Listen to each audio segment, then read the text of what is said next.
미쁘다 이 말이여 곧 사람이 감독의 직분을 얻으려 함은 선한 일을 사모하는 것이라 함이로다.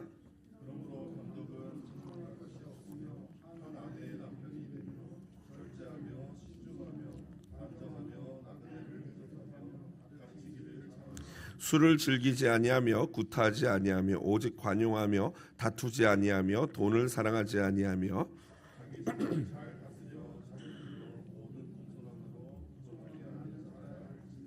사람이 자기 집을 다스릴 줄 알지 못하면 어찌 하나님의 교회를 돌보리요.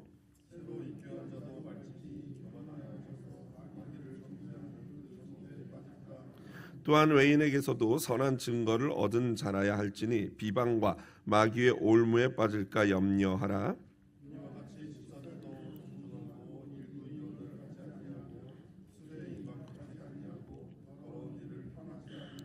깨끗한 양심에 믿음의 비밀을 가진 자라야 할지니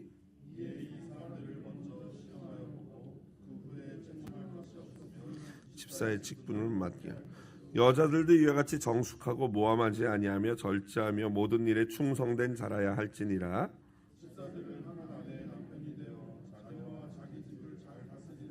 다 같이요.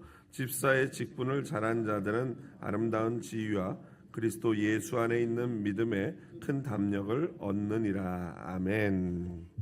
오늘 본문인 디모데전서 3장 1절로 13절 말씀 가지고요. 직분과 섬김이라는 제목으로 기초신앙 강좌 두 번째 시간을 갖도록 하겠습니다. 모르긴 몰라도 한국 교회만큼 다양한 직분이 존재하는 그런 교회는 없는 듯합니다. 특히 권사, 서리집사, 권찰 같은 직분은요. 제가 아는 한국 교회에만 있는 것으로 알고 있습니다. 조금 생소한 권찰이 뭔가라고 생각하시는 분 계실 거예요. 이것은요, 서리 집사가 되기 전에 초신자 성도 중에서 굉장히 열심히 있는 분들 있지 않습니까?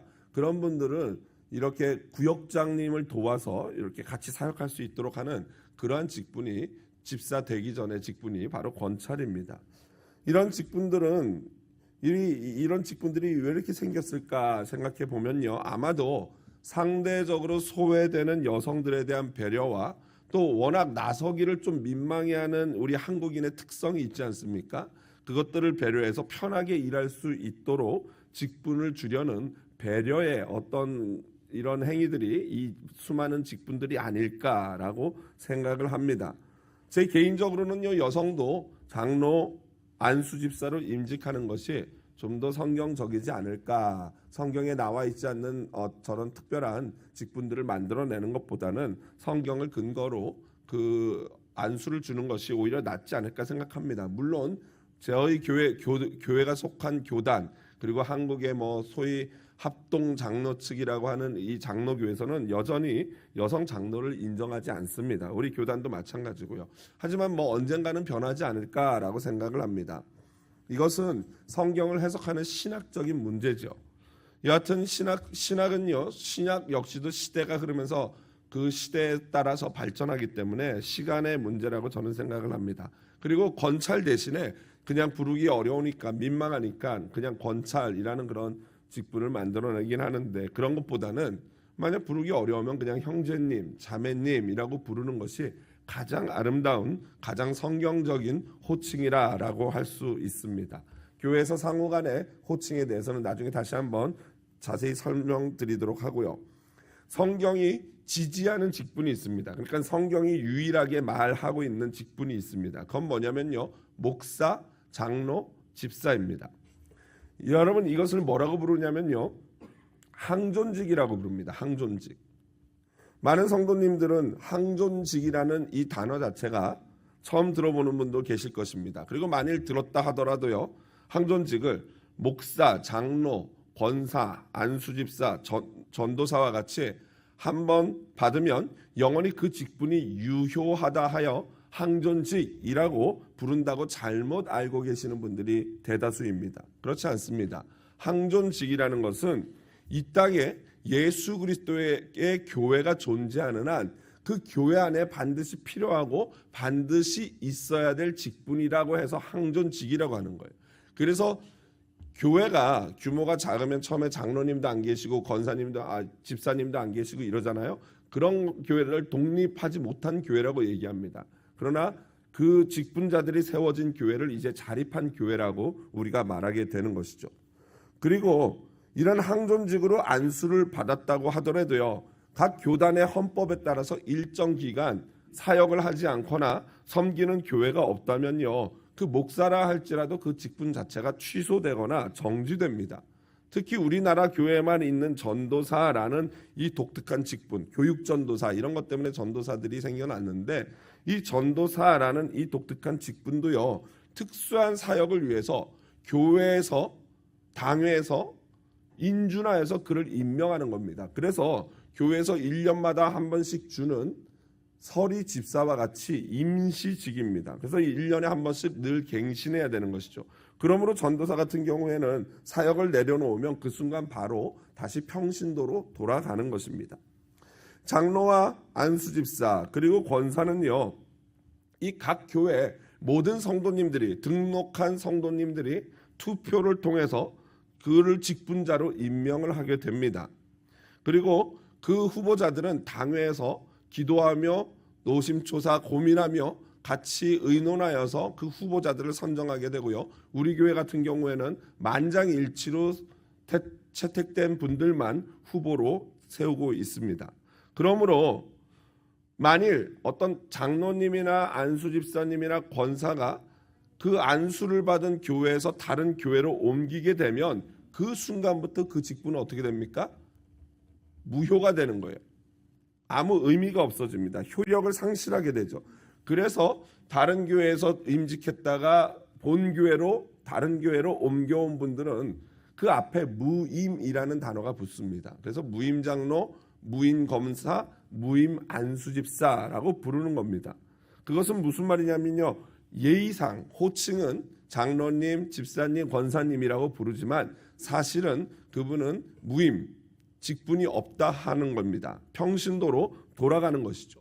자, 그렇다면은 뭐 사람이 여러 가지 이유로 교회를 옮길 수 있지 않습니까? 뭐 이주를 한다든가 타주로 옮겨간다든가 뭐 여러 가지 이사를 한다든가 이유로 이주를 하게 되면 교회를 옮길 수밖에 없지 않습니까? 그러면 그런 직분자들은 도대체 옮긴 교회, 본 교회라고 하는데요, 본 교회에 또다시 직분자가 될 수 없는가? 그렇지 않습니다. 어느 교회든지 간에 그 옮겨간 본 교회에서 수년간 조용히 평신도로서 봉사하고 교제하고 성도들과 함께 신앙생활을 열심히 하다 보면은, 그러면 이제 그분이 사람들의 선망의 대상이 되고 입에 오르내리지 않겠습니까? 그러면 이제 당회에서 추천을 얻어서 당의 인준을 거쳐서 임직 후보자가 된 후에 똑같이 본 교회, 옮겨온 교회에서 한 4, 5년이 지나고 나서 투표를 하게 돼, 임직자를 세우는 투표에 후보자가 등록되면은 투표를 하게 됩니다. 그러면 이 본 교회에서 표를 얻어서 그분이 당선이 되면은 그분 역시도 이제 투표자의 3분의 2의 표를 얻어서 당선이 되면 그분은 이 본 교회의 새로운 직분자가 되는 것이죠. 하지만 특별히 이런 무임 직분자들, 다른 교회에서 옮겨온 직분자들은요, 이미 한번 안수를 받았기 때문에 다시 안수하지는 않습니다.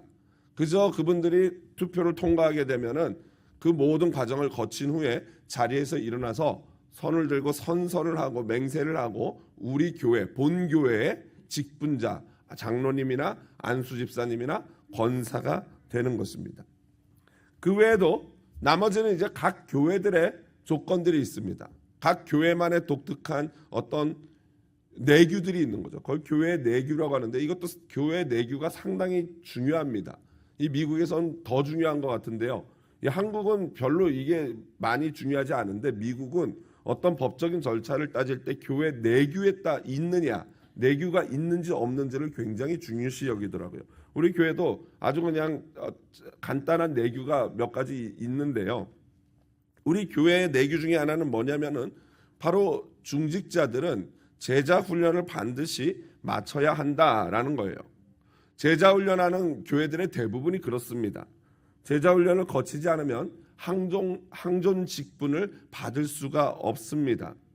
이는 본래 우리 교회를 섬기시던 분이나 다른 교회에서 이동해 오신 분이나 다 동일합니다. 동일한 조건들입니다. 동일한 룰이죠.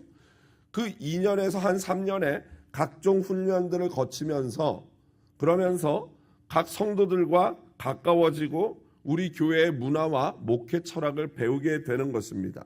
그리고 그동안 내가 잘못 알고 있었던 교회 문화에 대해서 다시 배우고 깨닫게 되면서 새롭게 이제 새로운 스테이지를 넘어가는, 새로운 페이지로 넘어가는 그러한 시간을 확보해 드리기 위해서 반드시 제자 훈련을 거치도록 하고 있습니다. 우리 교회에 제가 처음에 왔을 때 이제 원로 목사님이 계시고 원로 목사님이 이런 장로님들 이런 분들을 임직해서 그분들과 임 목사가 교회를 잘 섬겨라라는 말씀은 저는 유언처럼 생각해요. 왜냐하면 그렇게 말씀하시고 제가 부임한 지 1년 만에 원로 목사님이 천국에 가셨기 때문에 그래서 저는 그 말씀을 유언처럼 생각해서 제가 왔을 때 이미 존재했던 우리 안수 집사님이나 장로님들은 이 제자 훈련의 조건을 제가 걸지 않고 무조건 임직을 시켜드렸습니다. 그런데도 감사하게도 이게 나머지 이제 그 뒤에 세워지는 분들은 반드시 제자 훈련을 했어야 됐고요.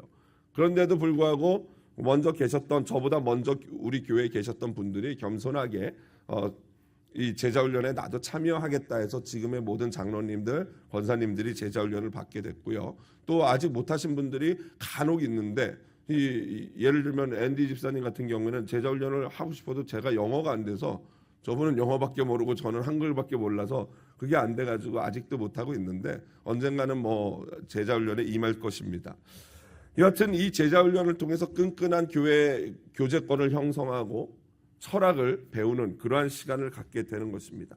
오늘 디모데전서 그리고 디모데 전후서와 더불어 디도서라는 것이 있는데 이 디도서는요 바로 목회자 바울이 후배 이 목회자인 디모데와 디도에게 보내는 편지입니다.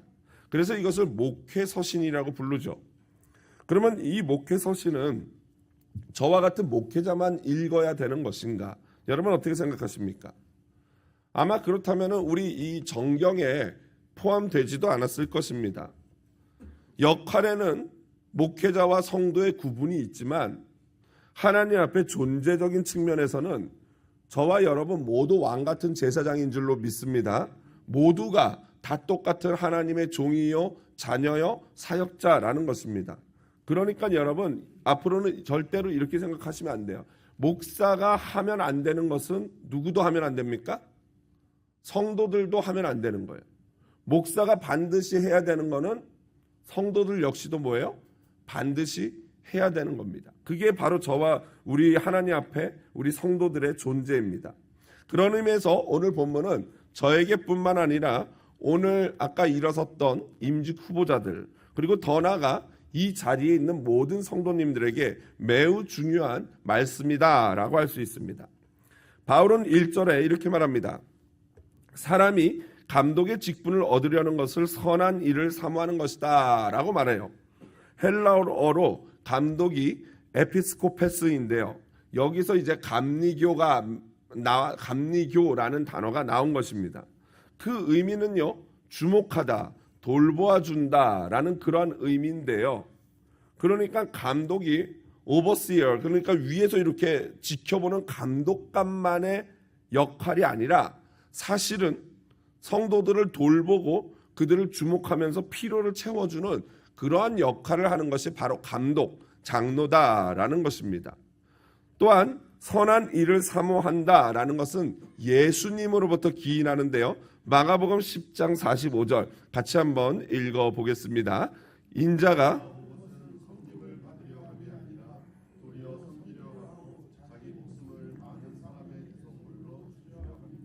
그러므로 직분을 받는 자는요 모든 성도들과 교회를 섬기기 위해 내가 존재한다라는 이 의식을 잊어서는 안 됩니다.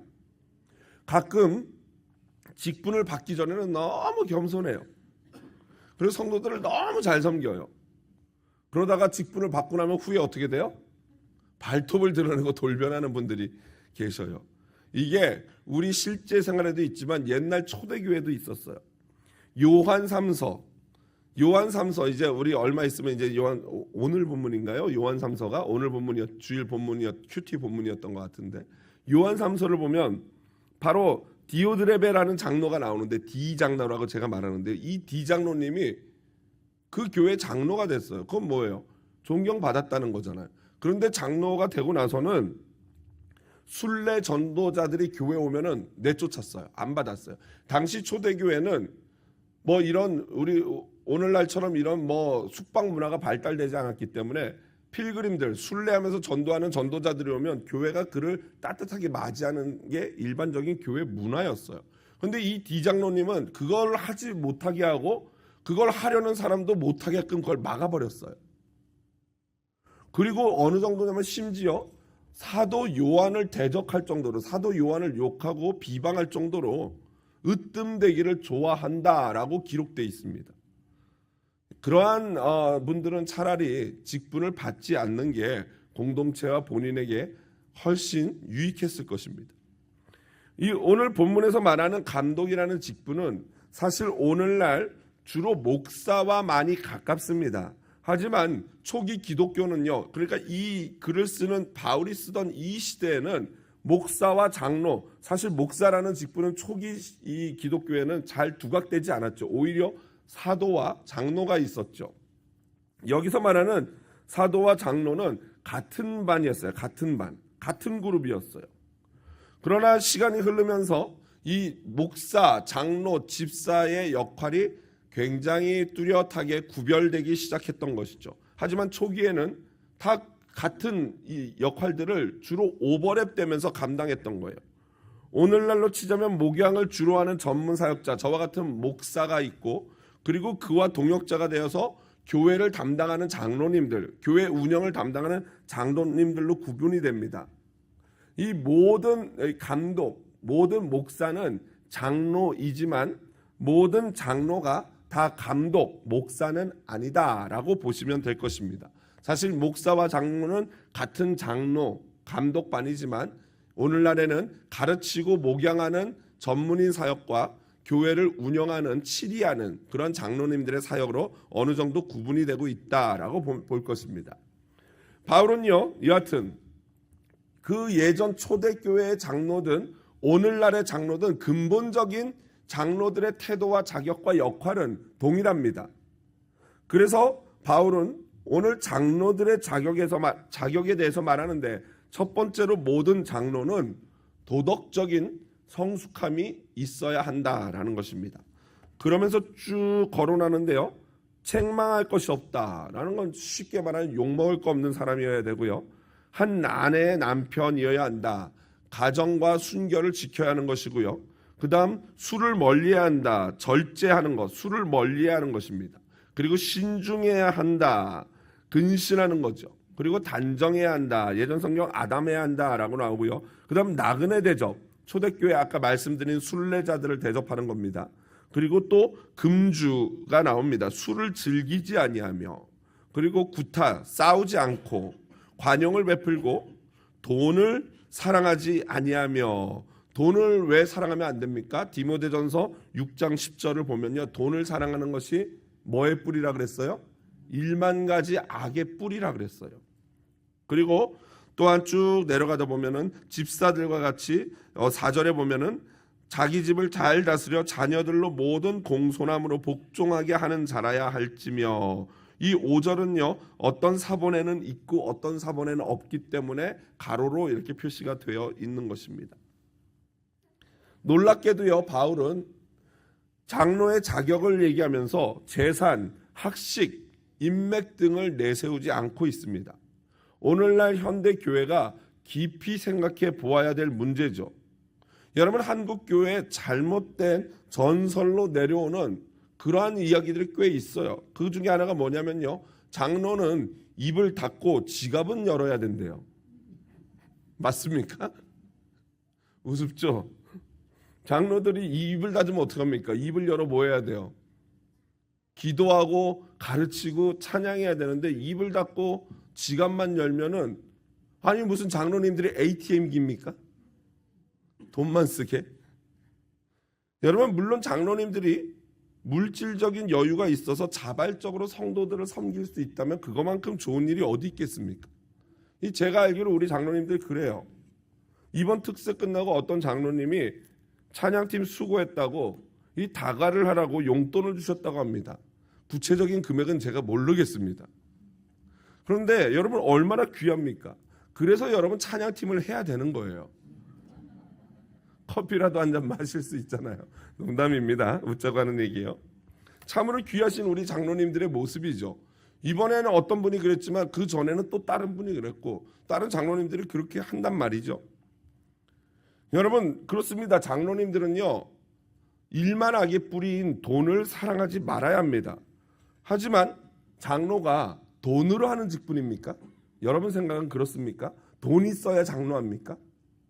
우리나라 참으로 잘못된 아주 못돼 먹은 그런 생각들입니다. 각부 부장도 그렇습니다. 한국교회 오해가요. 어떤 부장을 임명하면은 그 부장이 돈 쓰는 사람이라고 생각을 합니다. 그렇지 않아요. 여러분 사탄의 거짓말에 속지 마시기 바랍니다. 장로 부장이 돈이 아니라 무엇이 있어야 하는 분입니까? 믿음이 있어야 하는 분이에요. 장로 직분은요, 교회 모든 직분은 잘생겨서 하는 거 아니고 돈 많아서 하는 거 아니고 믿음 있는 자가 하는 것인 줄로 믿습니다. 여러분 이거는 분명한 성경이 말하는 바예요. 그래서 저는요 각 부서 예산을 짤 때 여태까지는 이제 각 부서의 예산이 잘 책정되지 않았는데 올해부터는 완전히 이제 예산을 제가 10년 만에 이제 드디어 소원을 제 마음에 있던 소원을 이뤘어요. 부서별로 예산을 책정하고 위원회별로 예산을 완전히 바꿨습니다. 그래서 각 부서별로 그 부원들의 숫자에 따라서 예산을 조금씩이라도 일괄적으로 제가 책정을 해놨어요. 왜냐하면 여태까지 쓴 게 없으니까 얼마를 책정할지 모르기 때문에 일괄적으로요. 그리고 저는요 이 예산을 책정하기 전에도 부장님들에게 항상 말씀드렸어요. 1년에 한 번 내지 2번은 부서에서 어떤 중요한 회식을 하거나 미팅을 할 때 교회 예산 사용하십시오. 말씀하시면 드리겠습니다. 라고 계속 말씀드렸어요. 왜냐하면 물질적으로 어려운 분이 있다 하더라도 믿음만 있으면 부담 없이 교회를 섬기고 부서를 섬겨야 하기 때문에 제가 그것 때문에 그렇게 말씀을 드리는 거예요. 여러분 장로, 직분자, 안수집사, 권사, 부장은요 돈이 아니라 믿음으로 하는 것인 줄로 믿습니다. 다음은 행정적인 부분의 자격 조건입니다. 6절 한번 읽어보겠습니다. 새로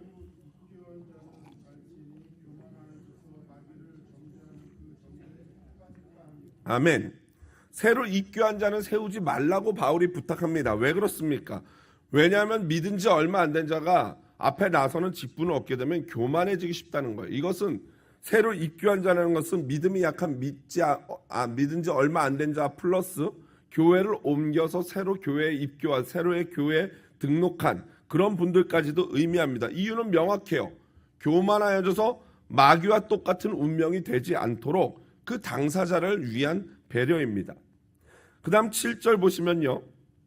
감독의 직분을 맡은 자는 사회적으로도 칭찬을 받아야 합니다. 왜냐하면 직분자들의 실수가 곧 교회의 이미지의 실추로 연결되기 때문입니다.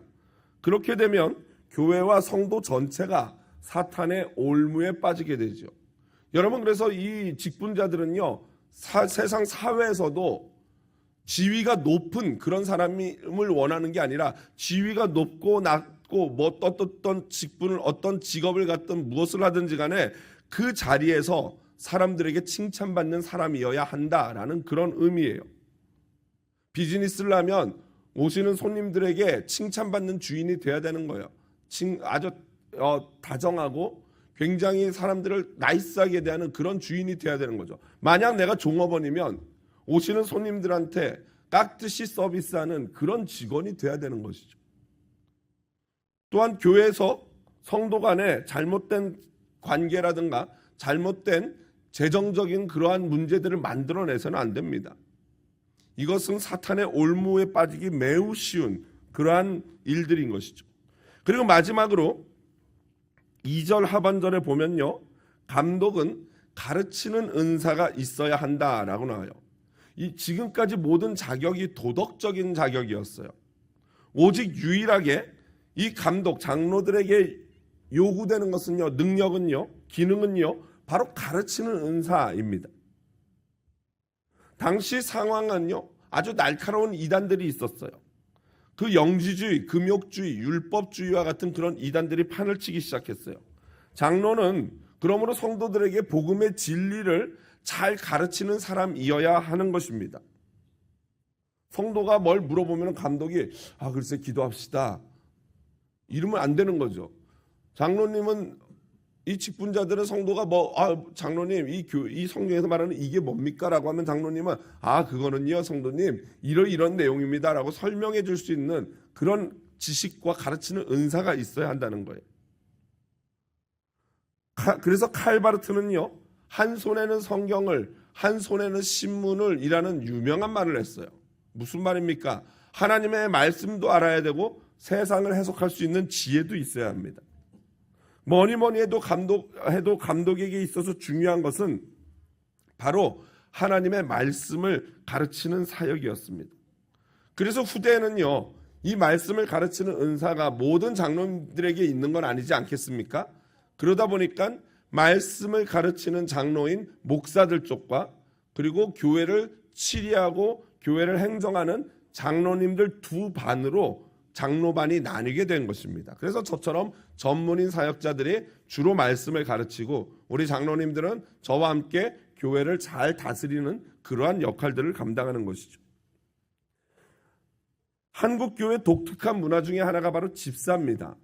사실 여기서 제가 드리는 말씀은 바로 서리 집사를 말하는 거죠. 그리고 성경이 말하는 성경에 기록된 집사는 모두 다 안수 집사를 말하는 겁니다.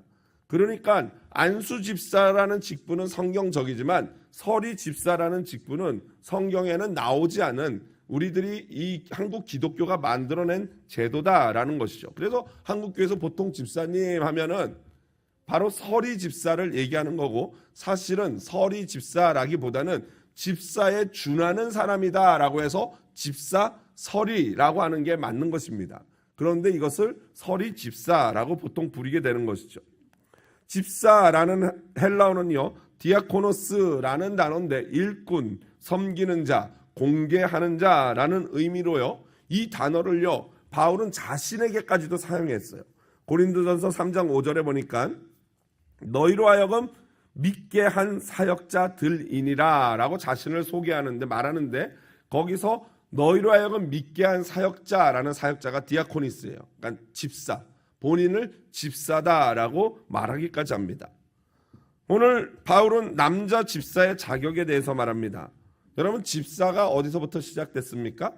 사도행전 6장을 보면요. 사도들이 너무 일이 바쁘다 보니까 이 구제하는 데 문제가 생기지 않았습니까? 그때 사도들이 우리가 이러면 안 되겠다. 우리는 말씀과 전도와 가르치는 일에 거기에 전념하고 이런 구제하고 섬기는 일은 사람들을 따로 세워서 그 사람들이 담당하도록 해야겠다고 세운 사람들이 바로 7 집사죠. 하지만 사도행전 6장에 집사라는 디아코니스라는 단어가 직접 나오지는 않습니다. 그래서 초기 집사들은요 스데반이나 빌립 집사님 같은 분들은 어떤 일까지 했어요? 스데반은 말씀을 증거하다 순교했고 빌립 집사는 성령에 이끌려서 가다가 이디오피아 내시한테 세례까지 줘요. 그러니까 여러분 이거는 오늘날 목사가 하는 일 아닙니까? 그러니까 오늘날 목사는 좀 더 나중에 등장한 직분, 이 모든 것들을 통합한 사도적인 어떤 사역을 계승하는 그런 직분이라고 할 수 있다면 바로 초대교회 집사들은 그 사도들의 일부분의 역할을 담당하는 그러한 놀라운 직분이었다라는 거죠. 하지만 오늘날 집사들은 좀 더 이렇게 이 사역들이 세분화되면서 목사, 장로 그리고 집사로 나뉘게 되면서 집사들은 초기에 세웠던 가장 근본적인 목적, 섬기고 봉사하고 구제하는 그 일을 감당하기 위해 세워지는 직분이다라는 것이죠. 8절을 보시면 이와 같이 집사들도 정중하고 라고 나와요. 그래서 이와 같다라는 것은 집사의 직분이 장로와 다르지 않다, 대등소이하다라는 의미를 포함하고 있고 장로와 대등소이하게 그들의 자격 조건은 인격적인 부분이 매우 중요하다라고 말합니다. 특별히 집사들은 사람들을 더 상대하는 자들이기 때문에 더욱 그렇습니다. 그래서 간단하게 그 자격들을 살펴보면 먼저 8절 쪽에 쭉 보시면 나옵니다. 정중해야 돼요. 외모와 태도를 의미하는 거죠. 태도가 사람들 앞에 정중해야 돼요. 막 사람을 내가 집사라고 깔보고 무시하면 안 되죠. 일구이연하지 않음, 말 조심해야 돼요. 앞에서 하는 말과 뒤에서 하는 말이 같아야 되는 거죠. 술을 즐기지 않아야 되고요. 더러운 일을 탐하지 말아야 돼요. 왜냐하면 구제사역을 하다 보면 당연히 물질을 만지지 않겠습니까? 그런데 거기에 탐욕이 들어가면 큰 문제가 생기죠. 그리고 깨끗한 양심에 믿음의 비밀을 가진 자야 돼요. 여러분, 이게 가장 중요하죠. 장로든 권사든 집사든 믿음의 비밀, 즉 믿음이 좋은 사람, 개인적으로 예수 그리스도와의 인격적인 체험이 있는 사람이어야 한다라는 거예요. 그리고 마지막으로 한 아내의 남편이요, 자녀와 자기 집을 잘 다스리는 자야 합니다. 여러분, 집에서 새는 바가지가 어디서도 셉니까? 바깥에서도 새죠. 굉장히 중요합니다. 그래서 교회와 가정은 연결되어 있습니다. 여러분, 특별히 집에서 댁에서 남편과 부부가 서로를 뭐 개똥이 소똥이라고 부르는들 무슨 상관이 있겠습니까? 야, 소똥아 개똥아 부르는 누가 뭐라 그러겠습니까? 그런데 직분자가 되어서 교회까지 와가지고 젊은 많은 후배 신앙인들이 바라보는데 교회에 와서 장로님 권사님이 서로 개똥아 새똥아 하면 되겠습니까? 절대로 안 되죠. 믿음의 본이 안 되는 거예요. 집에서야 어떻게 하든 상관 않겠습니다. 원래는 상관해야죠, 목사가. 근데 오늘날 워낙 개인주의적이니까 내 생각이 그런데 내 느낌이 그런데 뭐 이러면 뭐 할 말 없으니까요. 집에서 마음대로 하십시오. 그러나 교회 와서는 어떻게 해야 됩니까? 성경적인 질서를 가지고 해야 돼요. 성경적인 질서. 하나님이 세우신 가정의 머리가 남편이고 아내가 돕는 배필이라면은 그 질서에 맞게 교회에서도 언행을 해야 하는 줄로 믿습니다. 여러분, 교회 일꾼을 막 세워서 교회가 피해를 입는 경우가 허다하죠. 그래서 반드시 임직자를 사도 바울이 뭐예요? 10절에 보니까 시험해봐라 라고 말합니다. 여기서 시험에 해당하는 단어가 도키마제스 도산이라는 단어인데요. 금을 단련할 때, 금을 재련할 때 사용하는 단어예요. 불에다 녹이고 망치로 두들기고 이러는 것이 바로 단련하는 거예요. 시험하는 거예요. 그만큼 철저한 검증과 본이 되는 사람을 세워야 한다는 의미죠. 그래서 우리 교회는 제자 훈련이라는 과정을 통해서 성도들을 제자화하고 검증하고 훈련하고 교육하여 직분에 합당한 믿음을 갖도록 성장시키는 과정을 무조건 필수로 하고 있습니다. 그런데 그 과정을 거친다고 해서 사람이 다 되는 게 아니에요. 그래서 끊임없이 하나님 앞에 서는 날까지 우리는 훈련하고 변해야 하는 것입니다. 이제 마지막으로 사도 바울은 여자 집사의 자격에 대해서 말해요. 11절에 보니까 여자들도 이와 같이라고 나와요. 여기서 말하는 여자들은 누군가 여자 집사를 말하는지 남자 집사나 장로의 부인들을 말하는 건지 아니면 그냥 진짜 여자 전체를 말하는 건지 모르지만 여하튼 여자 직분자들 역시도 남자들과 다르지 않다. 남자 집사, 장로와 다르지 않다라는 거예요. 조건들이 이렇습니다. 첫 번째로 정숙하고, 두 번째 모함하지 아니하며, 근거 없는 뒷담화라든가 이 모든 교회에 대한 어떤 이야기들을 가십거리로 삼아서 교회의 어려움으로 연결되는 일이 없어야 한다는 것입니다. 세 번째는 절제예요. 여자들의 이 연약한 부분이 어떤 사치, 지나침 이런 것들이죠. 여러분, 할 수 있음에도 참는 것을 배워야 하는 것입니다. 그리고 마지막으로 모든 일에 충성된 자야 하죠. 여러분, 저는요 한국 교회가 단시일 내 전 세계 최고의 교회로 성장할 수 있었던 비결이 바로 이러한 여성 사역자들, 여성 직분자들 때문이었다고 저는 확신합니다.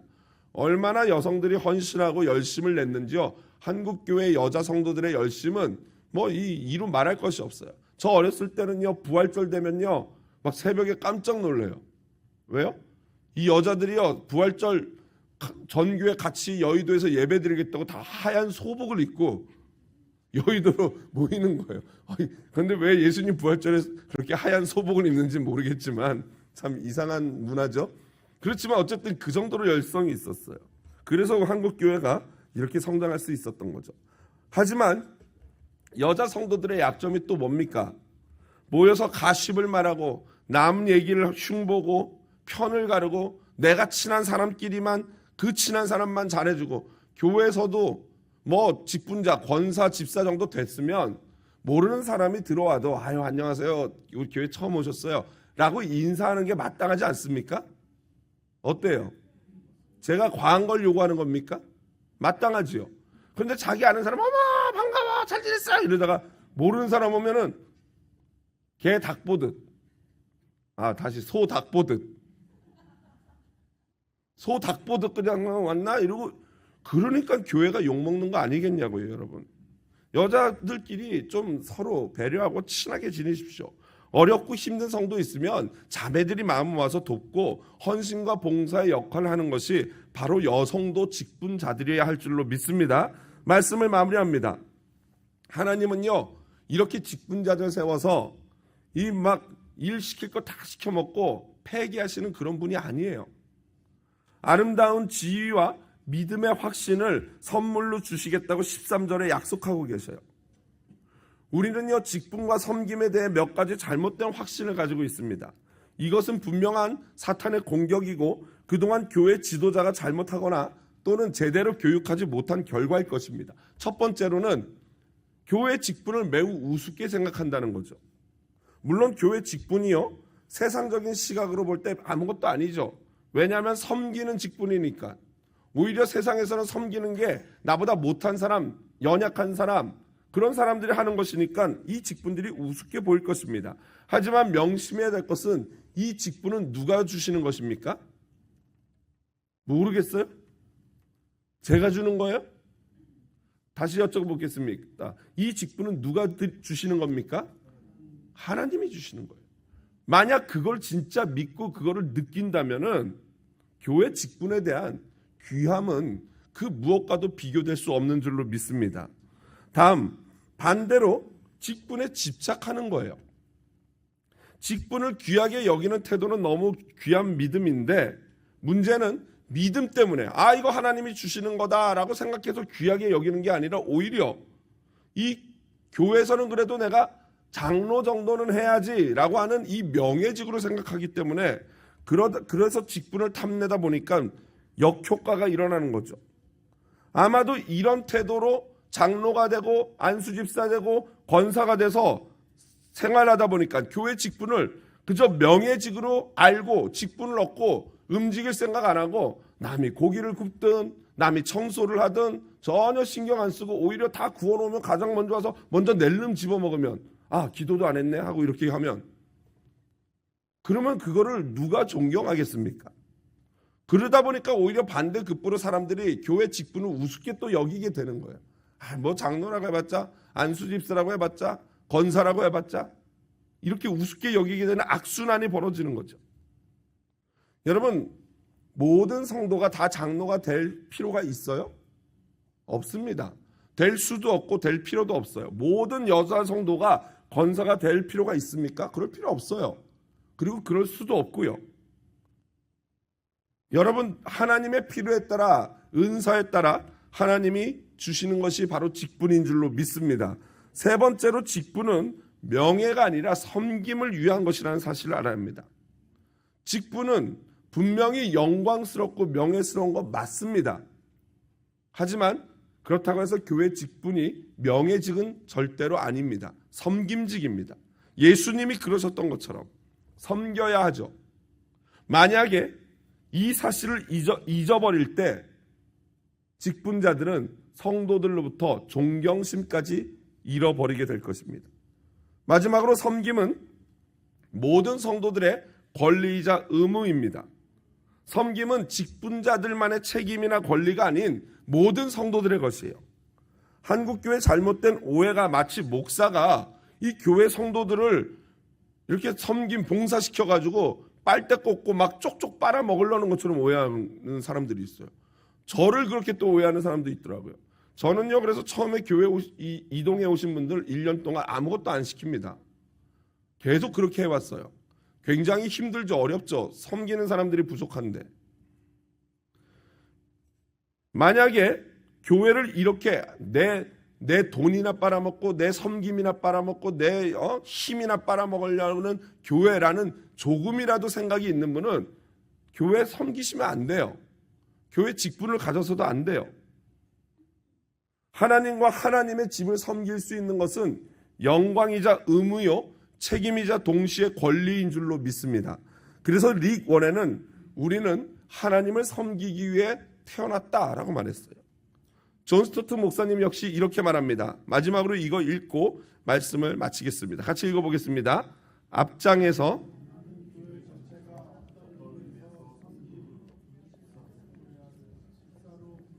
받았다고 말했습니다. 예수님도 나는 섬기는 자로, 그렇습니다. 우리 모두는 집사로 부름을 받았다는 거예요. 섬기는 자, 디아코니스. 여러분, 사도든 목사이든 장로이든 권사이든 평신도이든 집사이든 모두가 하나님을 섬기는 자로 부르심을 받은 줄로 믿습니다. 그러므로 직분을 얻은 자는 당연하고 일반 성도들 역시도 하나님을 섬기는 축복과 기쁨을 놓치지 말아야 합니다. 하나님이 주신 귀한 직분을 가지고 하나님과 성도들을 진심으로 섬기고 넘치는 기쁨을 맛보는 2026년 되시기를 주님의 이름으로 축복드립니다.